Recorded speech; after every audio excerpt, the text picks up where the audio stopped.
Hello students, good morning. आज का हमारा टॉपिक होगा एग्रीकल्चरल क्रेडिट। इट मीन्स कृषि साख। हम पढ़ रहे हैं business Haryana of BCom first year class. ठीक है, बीकॉम फर्स्ट ईयर में बिजनेस एनवायरनमेंट ऑफ हरियाणा के अंदर एग्रीकल्चरल क्रेडिट टॉपिक। बात आती है कि क्या होता है एग्रीकल्चरल क्रेडिट, और साथ में अगर हम इसको रूरल क्रेडिट भी बोलें तो कोई दो राय नहीं। इट मीन्स कृषि शाख आ जाए वर्ड या फिर ग्रामीण शाख आ जाए तो दोनों हम एक फॉर्म में चूज कर सकते हैं। तो बात आएगी कि क्योंकि हमने इससे पहले वाले चैप्टर में पढ़ा था कि एग्रीकल्चर इन हरियाणा, कि हरियाणा के अंदर हमारा कृषि कैसी है, किस किस चीज़ का हम उत्पादन करते हैं। ठीक है, ये सारी चीज़ें हमने पढ़ी थी। तो हमने ये भी देखा था कि हमारा जो भारत है कृषि प्रधान देश है और ज़्यादातर जनसंख्या है वो कृषि पर निर्भर करती है। ठीक है, परंतु जनसंख्या का कृषि पर निर्भर रहने से, ठीक है, जो उसकी इकोनॉमिक कंडीशन है वो इतनी ज़्यादा इम्प्रूव नहीं हो पाती। क्यों नहीं हो पाती? और इसी यही कारण है कि कि भारत का जो किसान है वो एक निर्धन किसान की तरह रह जाता है और एक निर्धन किसान निर्धन के रूप में अपनी जिंदगी व्यतीत करता है। तो इसलिए कहा जाता है कि भारतीय किसान एक निर्धन किसान है। क्यों है? ये जो टॉपिक है, हम उस टाइप के किसान के बारे में बात कर रहे हैं जिसके पास कम मात्रा में जमीन है। ज्यादा मात्रा में जमीन होते हुए भी क्या होता है कि उनके पास तो पैसे की कमी नहीं होती, परंतु कम मात्रा में जमीन है। ठीक है, तो वो किसान एक निर्धन किसान रह जाता है, क्योंकि कृषि करने के लिए बहुत ज़्यादा पूंजी की आवश्यकता होती है।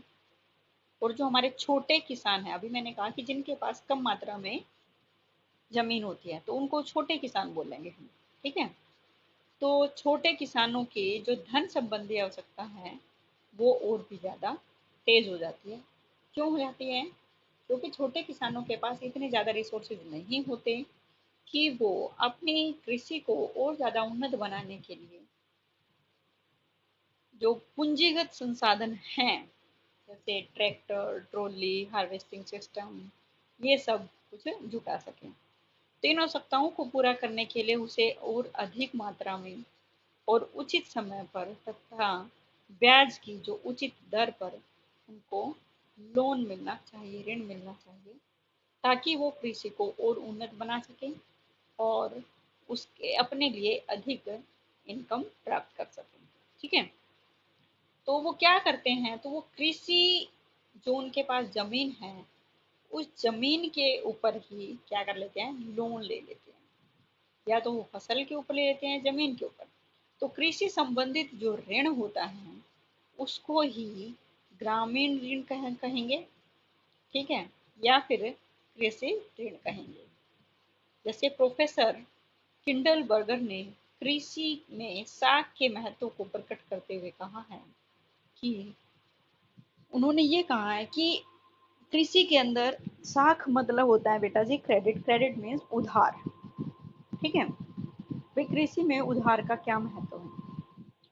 अब क्योंकि हमारी जो जनसंख्या है वो इतनी तेजी से बढ़ रही है कि उस बढ़ती हुई जनसंख्या की आवश्यकताओं की पूर्ति करने के लिए उतनी ही मात्रा में उत्पादन भी होना जरूरी है। जनसंख्या तेजी से बढ़ रही है, परंतु उसके मुकाबले जो प्रोडक्शन है कृषि से संबंधित वो उतनी तेजी से नहीं बढ़ रहे। ठीक है, जिससे क्या होगा, खर्च तो बढ़ गए पर इनकम कम रह गई। तो अधिक प्रोडक्शन करने के लिए अगर चाहता भी है हमारा किसान कि वो ज्यादा ज्यादा मात्रा में प्रोडक्शन करे, तो उसके लिए उसको ज्यादा पूंजी की जरूरत होगी जो कि उसके पास नहीं है। इसलिए वो क्या करता है, क्योंकि भूमि के क्षेत्र को बढ़ाना संभव नहीं है, जमीन तो उतनी रहेगी। मान लीजिएगा पहले एक एक व्यक्ति के पास 10 एकड़ जमीन थी, आगे उसके पास हो गई 4 पुत्र, तो वो जो 10 एकड़ जमीन है चारों में डिवाइड हो जाएगी। ठीक है, जमीन तो उतनी ही है, परिवार बढ़ गए, फिर आगे 4 बच्चों की फिर मैरिज हो गई, फिर वो जमीन जो 4 हिस्सों में बटी थी आगे फिर वो उनके फर्दर उनके बच्चों में डिवाइड हो जाएगी। तो इससे क्या होगा, तो भूमि कृषि योग्य जो भूमि है वो क्या रह गई, कम रह गई। इससे क्या हुआ, प्रोडक्शन धीरे धीरे कम हो गई। और दूसरा रीजन ये भी है कि अधिक उत्पादन करने के लिए ज्यादा पूंजी की जरूरत होती है, और पूंजी भूमि के क्षेत्र को तो हम बढ़ा नहीं सकते। इसलिए अच्छे मात्रा में बीज और अच्छी क्वालिटी के बीज, खाद, इन सभी का यूज करके जो जमीन अवेलेबल है कृषि के लिए उसी के ऊपर ज्यादा प्रोडक्शन बढ़ाई जाए।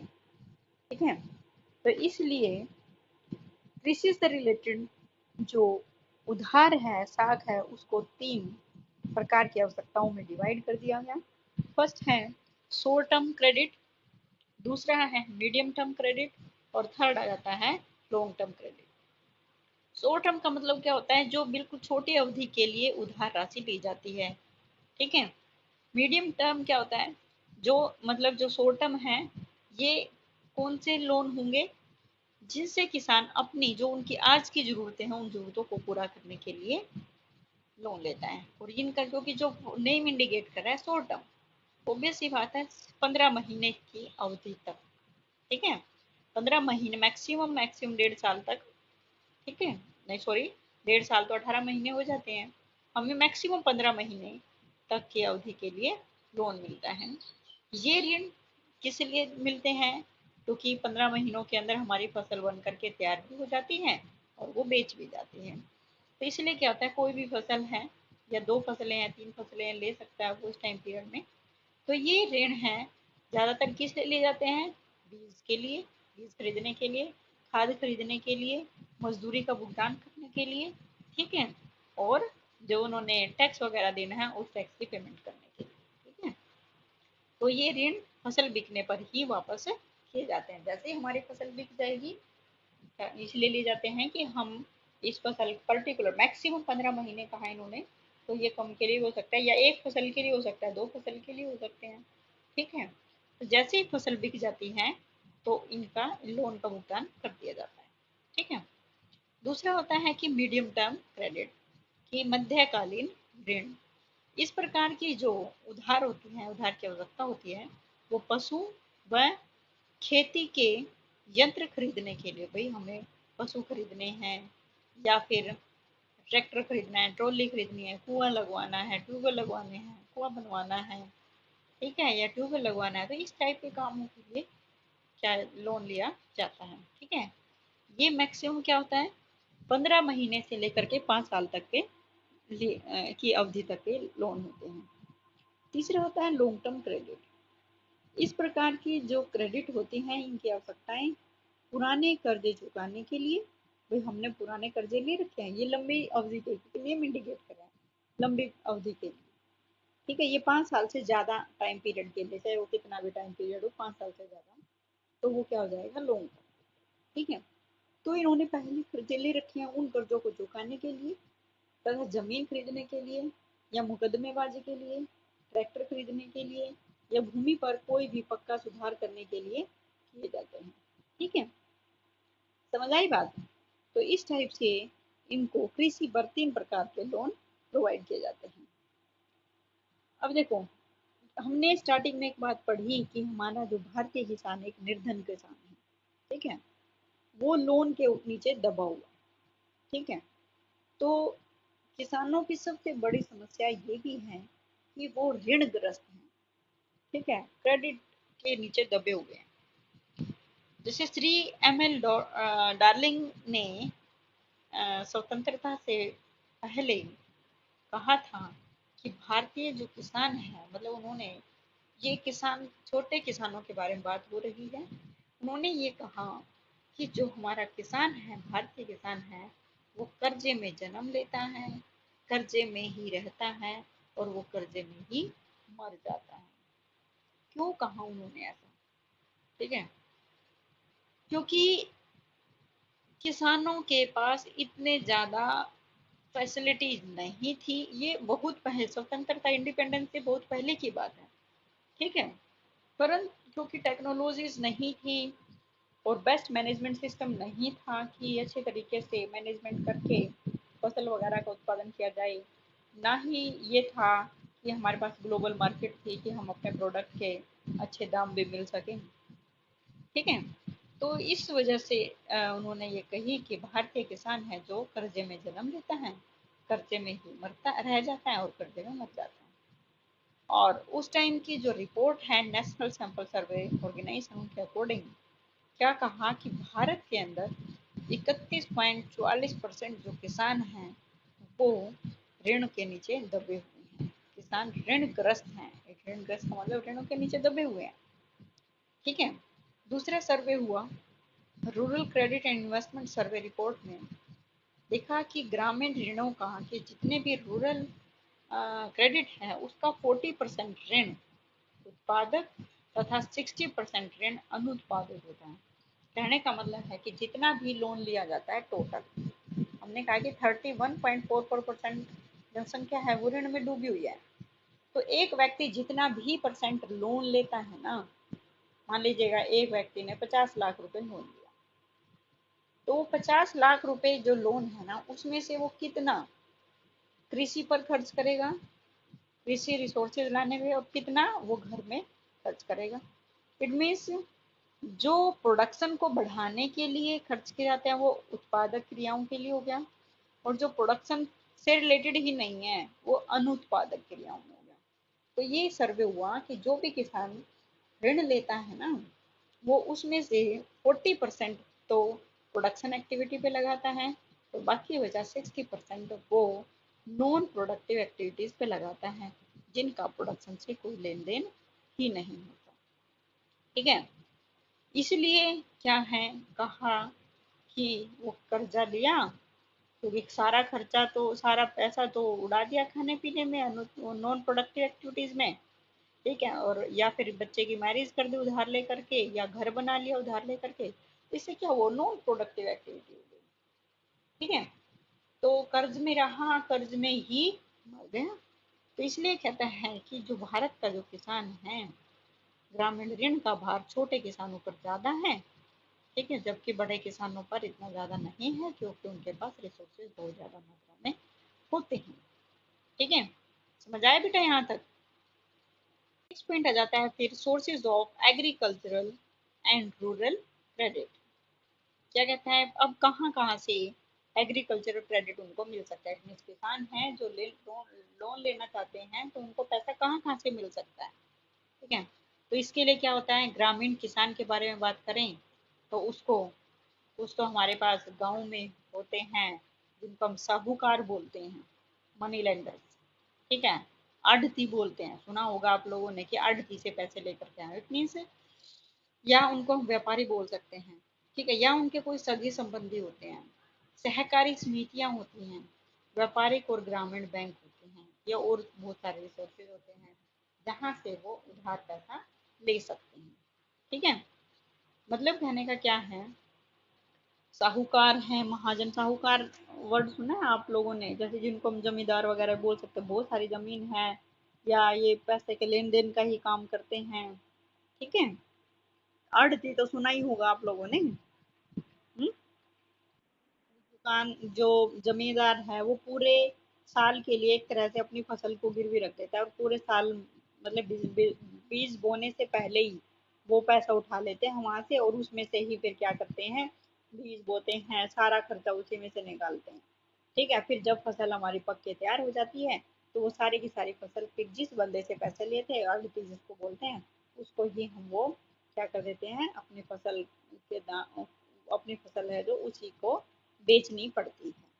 ठीक है, तो ये चीजें हैं। तो जहाँ से उसको पैसा उधार मिल सकता है, तो एक सर्वे हुआ, उसमें 1951 और 2 में देखा कि जितना भी टोटल क्रेडिट है, ठीक है, उसमें से 69.7% तो साहूकारों से उधार लिया जाता है, 5.5 आड़तियों से, रिलेटिव मीन्स उनके जो सगे संबंधी है उनसे 14%, सहकारी समितियां हैं जिनको आपने सुना होगा, कोऑपरेटिव सोसाइटीज, ठीक है, तो उनसे 6.4% टोटल का। ठीक है, बैंकों से 0.9%, और अदर इट मीन्स जिनका कोई रजिस्टर्ड नहीं है या इस टाइप से है, तो उनसे 3.3%। ठीक है, 12-13 में सर्वे हुआ, क्योंकि एग्रीकल्चर के ऊपर डिपेंडेंसी थोड़ी कम होती जा रही है, प्राइमरी सेक्टर के ऊपर डिपेंडेंसी कम होती जा रही है, तो इसलिए धीरे धीरे मनी लेंडर से जो पैसा लेने का जो था सिस्टम वो कम हो गया। तो ज़्यादातर कहाँ होने लग गया, लोग, क्योंकि पहले लोग इतने ज़्यादा पढ़े लिखे नहीं थे, वो गांव में कोई साहूकार होता था उससे ही पैसे ले लेते थे। धीरे धीरे हमारी जनता क्या होती चली गई, पढ़ी लिखी होने, साक्षर होने लग गई। ठीक है, उनको पता चल गया कि साहूकारों के द्वारा जो ब्याज दिया जाता है वो बहुत ही मोटी रकम होती है, तो धीरे धीरे उनसे जो उनके ऊपर निर्भरता कम हो करके बैंकों से, सहकारी समितियों से लोन लेना शुरू कर दिया। तो देखो, साहूकार से पहले 69.7% था 51-2 में, फिर कम हो गया 49.2 हो गया, फिर 2-3 में 25 हो गया, और तो उसके बाद 12-13 में 28 पॉइंट कम। ठीक है, उसके बाद बढ़ता कहाँ जा रहा है, देखो सहकारी समितियों में सबसे पहले 64.4 था, 66.4 था, फिर 18 हुआ, फिर 21, अब 24 है। समझ लो, ऐसे व्यापारिक और ग्रामीण बैंकों पर निर्भरता। ठीक है, स्टार्टिंग के 2 दशक तो बिल्कुल बराबर रही, तीसरे दशक में आके एकदम से बूम पे आया, और वहां से लोगों ने लोन वगैरह लेना ज्यादा स्टार्ट कर दिया, कहाँ से, व्यापारिक और ग्रामीण बैंकों से। तीसरा, फिर 2012 और 13 में फिर ये रेट है कितनी हो गई, 31.2% हो गई। ठीक है, तो जो जैसे साहूकार है, आड़ती है, उनके सगे संबंधी हैं, ये तो नॉन इंस्टीट्यूशनल में आ जाएंगे, भाई ये किसी ऑर्गेनाइजेशन के अंडर नहीं होते। ठीक है, तो 1951-52 में लगभग 90% कृषि साख परंपरागत अथवा असंस्थागत साधनों जैसे साहूकार, व्यापारी आदि से प्राप्त हुई। देखो कि नियर अबाउट 90% के इक्वल हैं, और 12-13 में फिर इंस्टीट्यूशनल ऑर्गेनाइजेशन के ऊपर धीरे धीरे विश्वास बढ़ने लग गया, और इंस्टीट्यूशनल जो ऋण लोन है उस पर निर्भरता बढ़ने लग गई। ठीक है, बात आती है कि मनी लेंडर या नॉन इंस्टीट्यूशनल सोर्सेज कौन होते हैं। सबसे पहला तो यही आ गया कि सबसे पहला पॉइंट आता है महाजन, जिनको मनी लेंडर बोलते हैं। ये एक तरह से नॉन इंस्टीट्यूशनल होते हैं, किसी संस्था के अंदर नहीं होते हैं, और ये फर्दर 2 प्रकार के होते हैं। एक तो होते हैं पेशेवर, और दूसरे होते हैं गैर पेशेवर। ठीक है, जिसका पैसा ही पैसा उधार देना और लेना है, ठीक है, पेशेवर हो गया। तो गैस गैर पेशेवर इसमें कौन हो गए, जो जमींदार हैं, भूमिपति जिनको बोलते हैं, जो व्यापारी हैं, ठीक है, या फिर जो अच्छे खाते पीते किसानों को, ये लिखा है ना, अच्छे खाते पीते किसान, इट मीन जो मोटी पूंजी वाले लोग हैं जो, ठीक है, तो उनको हम नॉन इंस्टीट्यूट, जिनके पास भाई बहुत सारी जमीन है, अच्छे खाते पीते परिवार से हैं, वो उनके पास पैसे की कमी नहीं है, तो लोगों को उधार पैसा उनसे भी मिल सकता है। ठीक है, तो जो खेती के साथ ऋण देने का काम भी करते हैं। दूसरा होता है पेशेवर महाजन, इसमें कौन से लोग शामिल होंगे, जिनका मुख्य व्यवसाय लेन देन का है, इसमें जो सिर्फ यही लेन देन का काम करते हैं। ठीक है, आगे बात समझ में। ये देखो कहता है ऋण देने के साथ ये कृषि पैदावार का क्रय विक्रय भी करते हैं। ये महाजन जिन किसानों को ऋण देते हैं, उन्हें ये इस बात पर विवश करते हैं कि वे अपनी फसल बहुत कम कीमत पर इन महाजनों को बेचेंगे। देखो मैंने आपको बताया आड़ती वगैरह जो हैं, वो स्टार्टिंग में ही उनको पेमेंट कर देते हैं और उनसे लिखवा लेते हैं कि आपकी फसल है चाहे वो कैसी भी है, आप हमें अपनी फसल हमें ही बेचोगे। तो वो उसकी उनकी फसल के रेट कम वैल्यू पर लगाते हैं और जितना फिर वो मार्केट में बेचते हैं उन दोनों का बीच का जो डिफरेंस है वो उनका प्रॉफिट होता है महाजनों का। जैसे मान लीजिएगा कोई भी प्रोडक्ट है, उन्होंने उनसे जो किसान है उनसे तो लिया 70 रुपी पर केजी के अकॉर्डिंग, और मार्केट में उन्होंने उसको बेचा 120 या 130 रुपी के अकॉर्डिंग। तो 70 में लिया और उसको 150 रुपये में या 120 रुपये में बेच रहे हैं, तो 50,000 रुपये का जो 50 रुपये का जो मार्जिन है वो किसका हुआ, आड़ती का हुआ। ठीक है। नेक्स्ट पॉइंट आता है काज क्या है, कारण क्या है कि भी हम उनसे ज़्यादा पैसे लेते हैं। सबसे पहला पॉइंट तो ये होता है कि उनके पास ज़्यादा लिखित पढ़त नहीं करनी पड़ती, क्योंकि हमारा पहले जो हमारा किसान था वो अनपढ़ किसान था, वो ज़्यादा लिखाई पढ़ाई में विश्वास ना कर करके वो सिर्फ डायरेक्टली ये कहते हैं कि टाइम पे पैसा मिल जाना चाहिए। तो क्या है, ऋण देने की प्रक्रिया सरल और औपचारिकताओं से रहित। तो औपचारिकताएं क्या है, ज़्यादा डॉक्यूमेंट्स की फॉर्मेलिटीज नहीं करनी पड़ती कि ये कागज तैयार करो, ये कागज लगाओ, वो कागज लगाओ। ठीक है। दूसरा है ऋण के लिए केवल व्यक्तिगत जमानत की ही जरूरत होती है। किसी जैसे हम पढ़ते हैं कि कोई हमने लोन वगैरह लिया तो उसके अगेंस्ट हमने कोई चीज़ गिरवी रखी, तो इस टाइप की गिरवी रखने की कोई जमानत की परंपरा नहीं थी, इसलिए लोग महाजनों से पैसा लेना पसंद करते थे। तीसरा होता है उनके साथ उनके रिलेशंस अच्छे होते थे। चौथा है ये अनुपादक कार्य अनप्रोडक्टिव पर्पस के लिए भी ऋण होते हैं। ठीक है। लेन देन गुप्त रखते हैं। ये साहूकार किसी भी समय किसान को ऋण देने के लिए तैयार हो जाते हैं। ओके, समझ में आया पॉइंट बेटा। नेक्स्ट पॉइंट होता है अनवारंटेड एक्टिविटीज ऑफ महाजन।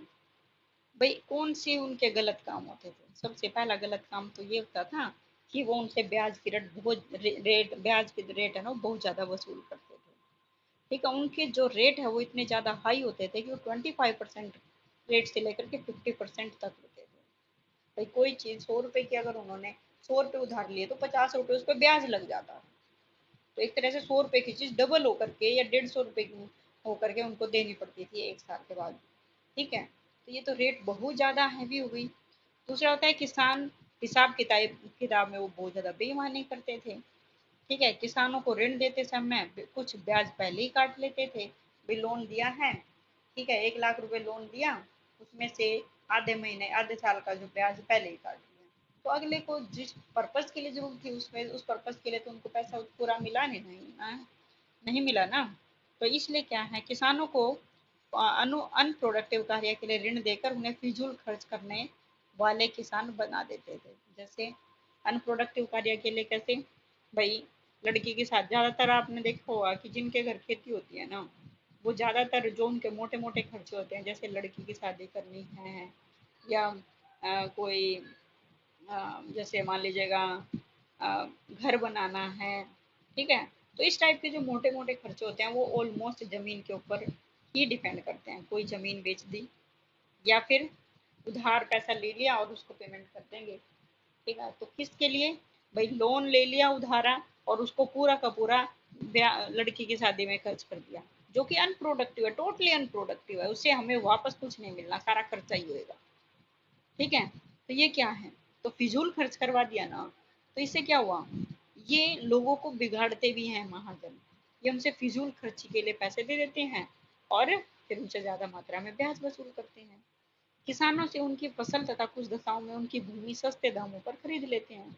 जब उनके पास ऊपर कर्ज का बोझ ज्यादा हो जाएगा तो क्या होगा, वो किसानों को से फिर उनकी जो जमीन है वो हड़प लेते हैं। तो ये इनके ड्रॉबैक्स हैं और अनवांटेड एक्टिविटीज है महाजन की। ठीक है। तीसरा होता है कार्य प्रणाली में सुधार। तो इसमें सुधार किया जाना चाहिए। यही कि उनके जो महाजनों का जो महत्व है वो कम करना चाहिए और उनके अनुचित जो कार्यवाही है उनको रोकना चाहिए और उन पर समय समय पर कानून लागू कर देने चाहिए ताकि वो एक निश्चित सीमा से ज्यादा मात्रा में ब्याज वसूल ना कर सके। ये तो थे नॉन इंस्टीट्यूशनल। अब आता है इंस्टीट्यूशनल। ठीक है। भी संस्थाओं से अब उधार लिया जाता है। तो इनमें सबसे पहला पॉइंट आ जाता है कोऑपरेटिव क्रेडिट। ठीक है। सरकार सहकारी साख, ये क्या होते हैं, ये एक तरह से सरकारी संस्था होती है। राज्य सहकारी बैंक, सहकारी क्षेत्र से साख प्रदान करने के सर्वोच्च बैंक हैं, कि वो जो हमारे सहकारी क्षेत्र में साख प्रदान करने के सर्वोच्च बैंक हैं। ये बैंक क्या करते हैं, जिला सहकारी बैंकों को लोन उपलब्ध करवाते हैं। देखो सबसे पहली बात आते हैं सबसे छोटी इकाई या फिर पहले सबसे बड़ी इकाई। सबसे पहले मान लीजिएगा हमने, क्योंकि हम स्टेट लेवल पे बात कर रहे हैं हरियाणा राज्य पर, ठीक है, तो सबसे पहले होगा स्टेट कोऑपरेटिव बैंक, ठीक है। स्टेट के अंडर क्या आ जाता है फिर बेटा जी, डिस्ट्रिक्ट, ठीक है। फिर आ जाएंगे डिस्ट्रिक्ट लेवल पे जिला सहकारी बैंक, ठीक है। फिर उनके अंडर क्या आ जाएंगे, जिला सहकारी, फिर उनके ब्लॉक लेवल के बैंक आ जाएंगे, ठीक है। तो ये कहते हैं जिला सहकारी बैंक क्या करते हैं, जिला सहकारी बैंकों की कार्य प्रणाली को नियंत्रित भी करते हैं। जो स्टेट लेवल के हैं वो डिस्ट्रिक्ट लेवल के बैंकों की कार्य प्रणाली को क्या करेंगे, नियंत्रित करेंगे, उनके ऊपर ध्यान रखेंगे, देख रेख करेंगे कि कहीं अनावश्यक एक्टिविटीज तो नहीं की जा रही, क्या लोगों की आवश्यकताओं को पूरा कर रहे हैं या नहीं। इसके लिए क्या खोला गया, एक हरको बैंक खोला गया। Harco stands for Haryana state cooperative and bank limited, cooperative bank limited, ठीक है। Haryana state cooperative rural bank, इनको हम ऐसे बोल सकते हैं रूरल, ठीक है, कोऑपरेटिव बैंक। तो दूसरा है कि हरियाणा राज्य सहकारी कृषि एवं ग्रामीण विकास बैंक लिमिटेड। तो इसमें क्या करना है, हमने सबसे पहले देखना है कि Haryana state cooperative apex bank limited क्या करता है। तो ये एक तरह से बैंकिंग इंस्टीट्यूशन है। इसकी स्थापना 1966 में हुई। ये इसका एक अलग से क्वेश्चन आ सकता है बेटा, right a descriptive note on, जिसके ऊपर अब ये अपना है हरियाणा राज्य सहकारी सर्वोच्च bank limited, Haryana state cooperative apex bank limited, ठीक है, जिसको हम हरको बैंक भी कह सकते हैं।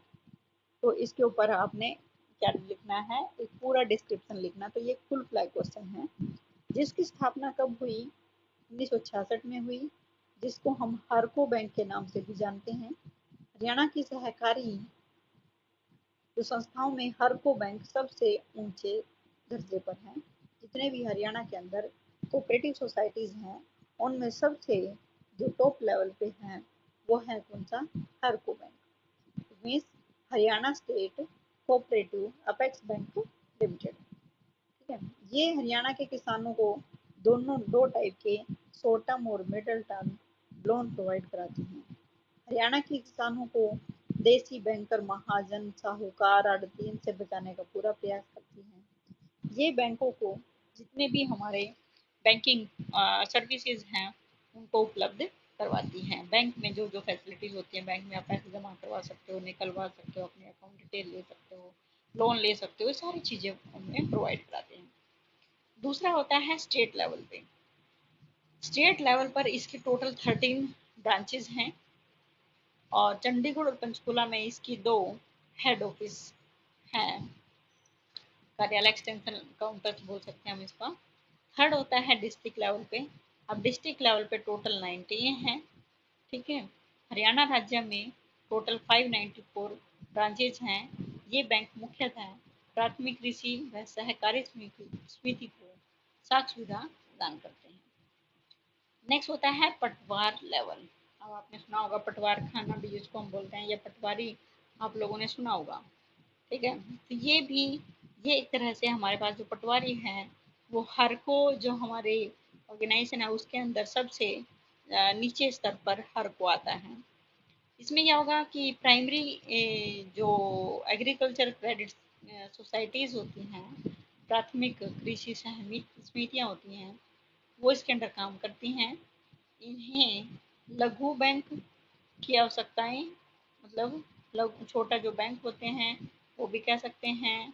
हरियाणा राज्य में टोटल जो समितियां हैं वो 31.26 लाख सदस्यों की हैं, आवश्यकताओं की पूर्ति करते हैं। ज़्यादातर लोग किसान हैं और जो भी हमारी प्राथमिक सहकारी साख समितियां हैं ये 10 या उससे ज़्यादा अधिक किसान मिलकर बना सकते हैं। एक तरह से एक सोसाइटी है, उसमें मिनिमम कितने मेंबर्स हो सकते हैं? कम से कम 7 और वो ज़्यादा भी हो सकते हैं। ठीक है, तो 1967 का डाटा बता रहा है कि केवल उस टाइम पे 5.33 लाख किसान इसके अंडर आते थे। फिर ये बढ़ करके अब कितने हो गए? 31.26 लाख हो गए। और इनकी समितियों की जो संख्या है वो पहले जो नियर अबाउट 50 के करीब थी, अब वो बढ़ करके कितनी हो गई है? 780 हो गई है। ठीक है, डिस्ट्रिक्ट लेवल पे पहले 594 थी, अब वो बढ़ करके 718 हो गई है। नेक्स्ट होता है हरको बैंक हरियाणा के किसानों को किस किस टाइप की फैसिलिटीज प्रोवाइड करते हैं? प्रदान किए जाने वाले कृषि साख। सबसे पहला है पर्पस ऑफ लोन, कि लोन किस ऑब्जेक्टिव के लिए देते हैं वो। ठीक है, तो इसके लिए देखते हैं कि किसानों को फसल की खेती को बढ़ावा मिले, क्या होगा? ऋण कौन ले सकता है? कोई भी किसान ऋण ले सकता है। ठीक है, तीसरा ऋण की अमाउंट कितनी होगी? वो ज़्यादा से ज़्यादा 75,000 रुपये प्रति एकड़, और कम से कम क्या हो जाएगी? ऋण की अधिकतम सीमा 75,000 रुपये, और टाइप सीडनेस किस्म के रूप में 25,000 रुपये प्रति एकड़ कृषि ज़्यादा होगी। ठीक है, दूसरा होगा कि ऋण की समय अवधि, ये हमने पढ़े थे कि हमारे एक तरह से मैक्सिमम 15 महीने तक भी हो सकते हैं, short term, middle term, on long और लॉन्ग टर्म भी हो सकते हैं। मिनिमम 15 महीने, ये अधिकतम 12 महीने की अवधि के लिए लिखा है, तो हम ये तीनों टर्म्स के लोन बता सकते हैं। बाकी हम हरकों के बारे में बात कर रहे हैं, तो इसलिए सिर्फ और सिर्फ 12 महीने की अवधि के लिए ही लोन प्रोवाइड करता है। तो ऋण का भुगतान क्या रहेगा, कैसे करेगा वो? हर साल एक मार्च से लेकर के 31 मार्च तक का एक टाइम पीरियड रहेगा, उसके लिए वो इकट्ठा पेमेंट कर देगा। सिक्योरिटी अगर रखना है, रखवाना चाहते हैं बैंक, तो सिक्योरिटी रख सकते हैं। रेट ऑफ इंटरेस्ट क्या होगी? ज़्यादा नामात्र की इंटरेस्ट रेट रखी जाती है। तो ये अलग अलग फसलों के बारे में बता रखा है, खरीफ फसल और रबी की फसलें। ठीक है, खरीफ फसल जैसे इसके लिए टारगेट क्या था, कैश का टारगेट क्या था, किस टाइप की हमने कौन सी फसल उगानी है, ऐसे ही फिर हमारे अचीवमेंट्स क्या है, कैश कितना है, क्लाइंट्स कितनी है। ठीक है, समझ आया यहाँ तक? ऐसे ही बेटा जी रबी की फसल का करेंगे। ठीक है,